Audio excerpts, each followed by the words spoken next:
was asked to come today to speak about sustainable cities, which seems like a terribly practical thing to be talking about. But anyway, we heard about dying. We are growing. It is inexorable. The population is growing on the planet. We are 7.2 billion now. In 2050 we'll be 9.6 billion on this planet. And it's not growing evenly. It's some parts are growing faster than others.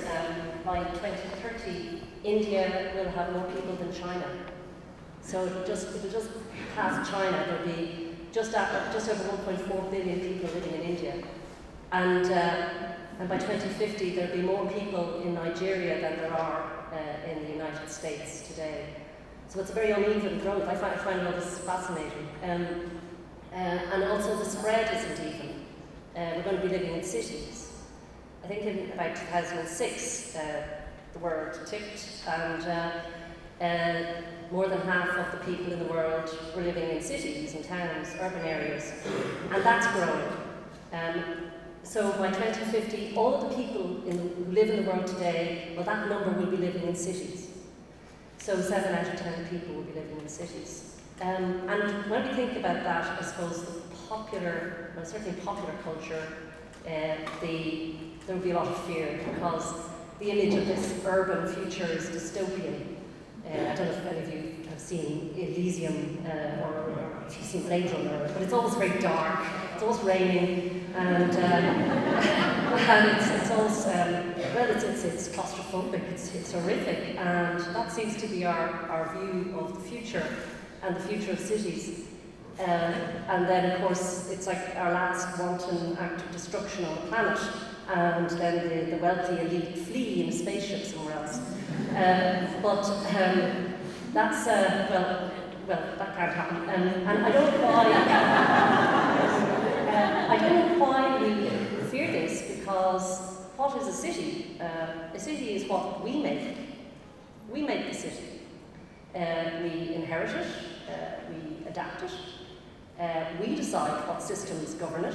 The city is about politics.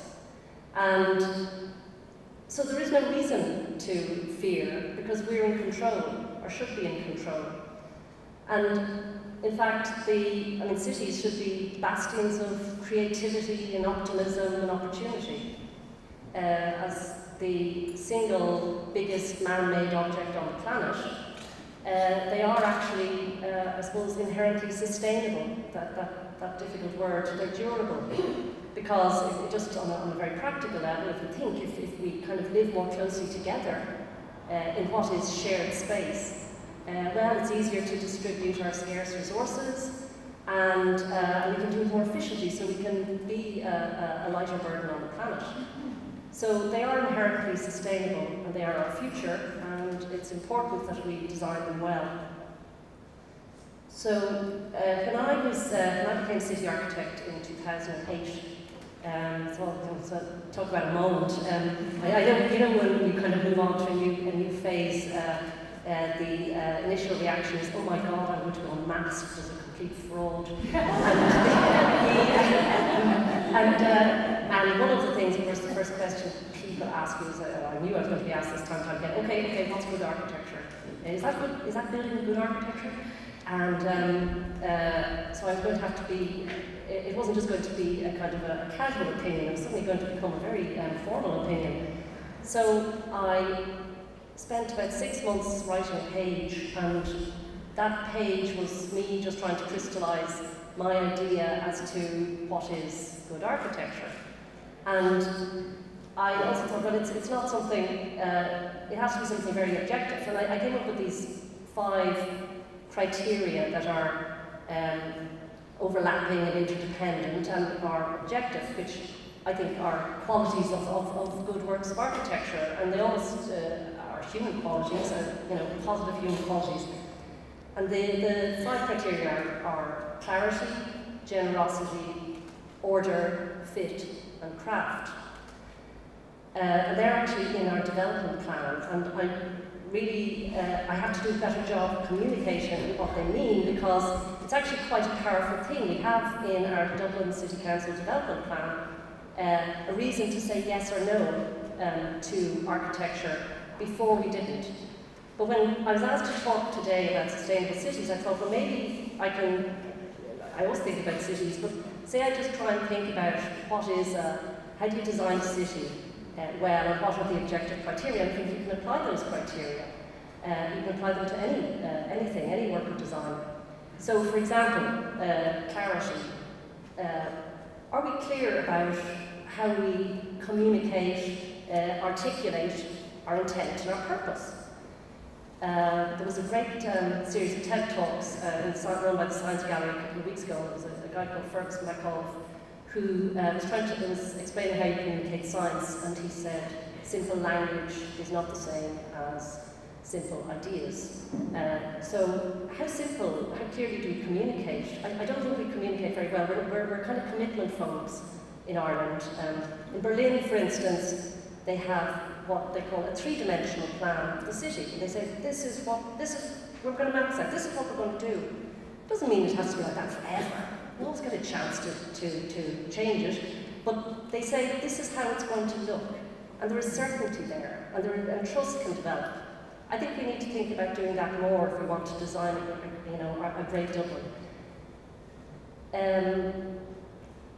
The second one is generosity, and that's the one that we I think is the one that gets missed a lot. I mean, by generosity, if I was talking about a building, I'd be saying, how do we design the rudimentary, the ordinary spaces? Are there moments of delight there?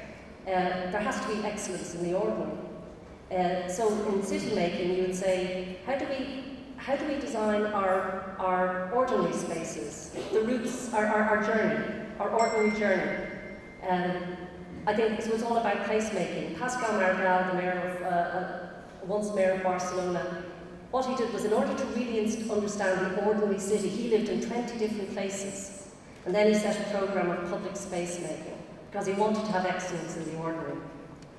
Order, I think, is the most fundamental thing. That is about governance, it is about politics. If you think about how we manage and administer Dublin, it's almost counter to good governance. We split the city into 5 different sections, which don't actually have any real geographical sense of purpose. So we fragment the city, and then we have 3 counties around it, and you find all these tensions on the boundaries. You find that one county will put a shopping centre right beside the town in the other county, so it actually sucks the life out of the town. There's the greatest, most challenging design decision facing Dublin is happening in May 2014, when you get to decide whether or not you want a directly elected mayor for the whole of Dublin and what that mayor is going to do. So that's a very important decision, and it's in your hands. The 4th criteria is fit, context. Somebody asked me earlier, what's a sustainable city? There must be an example. No, forget about other cities. It's about here, it's about now, it's about this place. What we do, we have to consider how we are as people. How do in Ireland we actually fear urbanism. So anything we do to make this city has to actually, have that in mind. We can't just build lots of apartments and figure out later how we're going to negotiate the system of living together in these apartments. And then finally, because I'm out of time, the last is craft, and that's really the making of things. It's the joining, it's the connecting. So when I say craft, what is successful or otherwise in building is how the different pieces actually fit together. You can have a beautiful piece here, you can have a beautiful piece here. If they don't fit together properly, you have failure. And that's the same with our systems, say in the organisation. I work in Dublin City Council, where we have different departments. It's actually all about collaboration and how different components work together. So to wrap up, the city is actually a co-creation.